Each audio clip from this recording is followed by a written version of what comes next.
Aujourd'hui, vous avez donné une réunion, d'accord? Sur quel thème avez-vous abordé différentes? Je viens de présider ce matin une réunion préparatoire à l'ouverture de la troisième session ordinaire de la 4e législature du Parlement panafricain qui aura lieu lundi.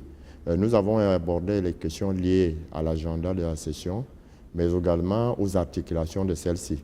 Parce que lundi, comme vous le savez déjà, la cérémonie officielle d'ouverture aura lieu en présence de son Excellence, Monsieur le Président de la République arabe d'Égypte, qui est notre invité d'honneur, mais également nous allons continuer avec nos activités normales. Et il était donc question de rencontrer les bureaux, les présidents des caucus régionaux pour que nous débattions de tous les sujets inscrits à l'ordre du jour de nos travaux. D'accord. Par exemple, quels sont les thèmes que vous allez aborder durant toutes ces... Vous savez, nous allons aborder les thèmes liés à la sécurité, à la démocratie, aux droits de l'homme, mais également les thèmes liés au changement climatique qui sont d'actualité avec la COP22 qui aura lieu à Marrakech dans les tout prochains jours. Nous avons salué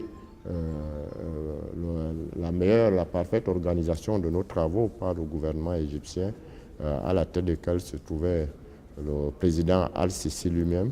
Et nous croyons que nous allons travailler dans de bonnes conditions dans ce pays qui nous offre déjà sa plus grande hospitalité.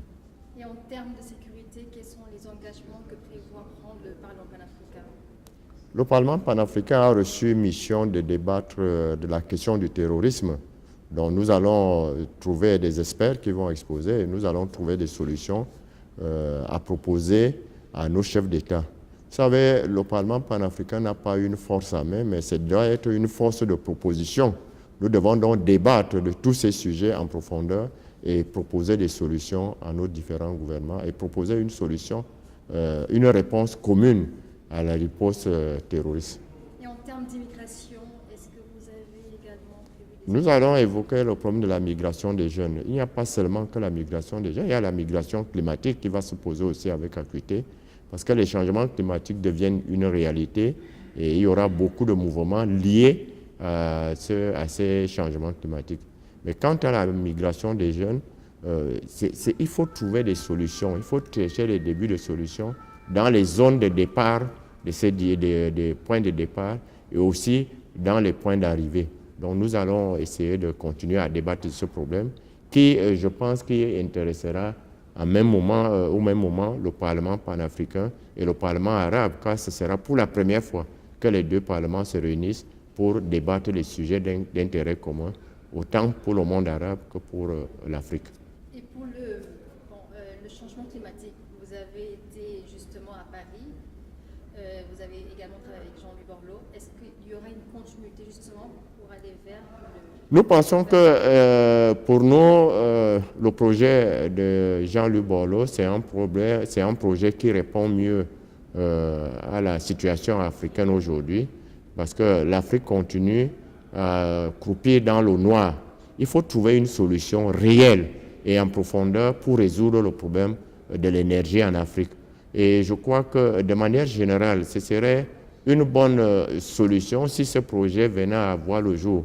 Car lorsque nous allons dans les négociations internationales, surtout dans les négociations concernant le climat, ça ne sert à rien d'aller avec 1000 propositions. Il faut aller avec une seule proposition qui est susceptible d'être acceptée et financée par ceux-là qui polluent.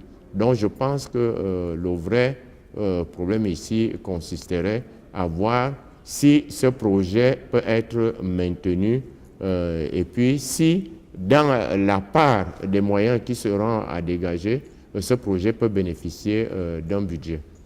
D'accord. Et au sortir de cette réunion, de cette session, pensez-vous que les membres vont parler d'une seule voix pour résoudre les problèmes de l'Afrique? Nous sommes là pour exhorter les États membres à parler d'une seule voix.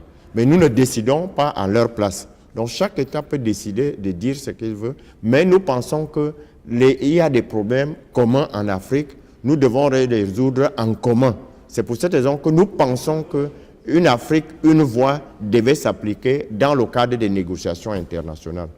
Justement, pour mieux résoudre les problèmes, est-ce qu'il y a un acte contraignant qui puisse faciliter justement... L'accord de Paris est non seulement de portée générale, mais elle a pu déboucher à un accord disant qu'il faudra dégager les moyens.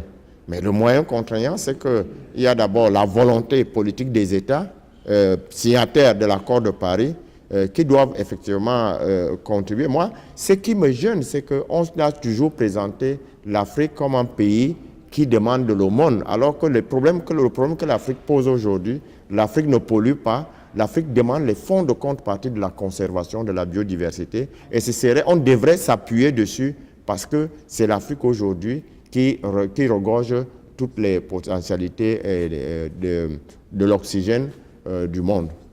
D'accord. Bon, avant-dernière question, est-ce que l'Afrique, justement, compte se baser sur la jeunesse pour son développement? Le problème de la jeunesse africaine est un problème très, très important. Et également, je crois que c'est un problème d'ailleurs pressant. Il faut que les États africains réfléchissent rapidement sur le problème de la jeunesse africaine.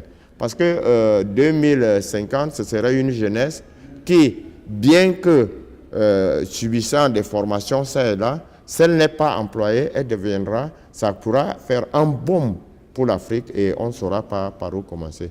Aujourd'hui, vous pouvez vous rendre également compte aussi que le problème du terrorisme, c'est cette jeunesse désœuvrée, le problème de la migration, c'est cette jeunesse en quête du bonheur qui sont des cibles privilégiées de ces deux phénomènes qui gangrènent le monde aujourd'hui. Donc il faudrait que nos États s'occupent effectivement de la jeunesse africaine en les trouvant les moyens. Et pour y arriver, il faudrait également que l'industrialisation du continent soit une réalité. Parce que le problème de l'emploi des jeunes aujourd'hui se pose à tous les niveaux. Or, l'Afrique continue à exporter ses matières premières brutes. Tant que nous n'allons pas les transformer localement pour avoir et de la main-d'œuvre et de la plus-value, le problème de la jeunesse ne sera pas résolu.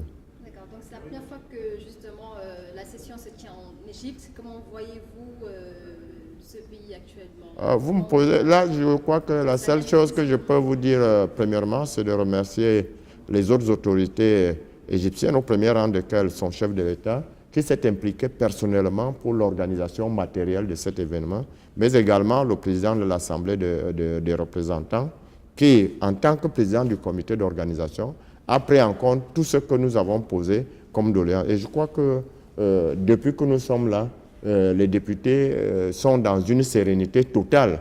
Et nous travaillons dans de très bonnes conditions, puisque tous les moyens sont mis à notre disposition pour travailler. Et je crois que au regard de ça, nous attendons des bons résultats et nous disons merci à l'Égypte pour son hospitalité. L'Égypte, ce n'est pas seulement le nom, mais l'Égypte a une histoire. Et cette tradition est en train de se perpétrer. Hier, c'était Moïse, c'était les pharaons. Aujourd'hui, c'est Al-Sisi qui est en train d'impulser qui est en train d'écrire une nouvelle page de l'histoire, regroupée dans le sol égyptien, le Parlement arabe et le Parlement panafricain. C'est un événement qui restera gravé en lettres d'or dans nos consciences et dans les archives de notre vie. Et je crois qu'il faut féliciter le président pour ce travail. D'accord. Je vous remercie. Merci.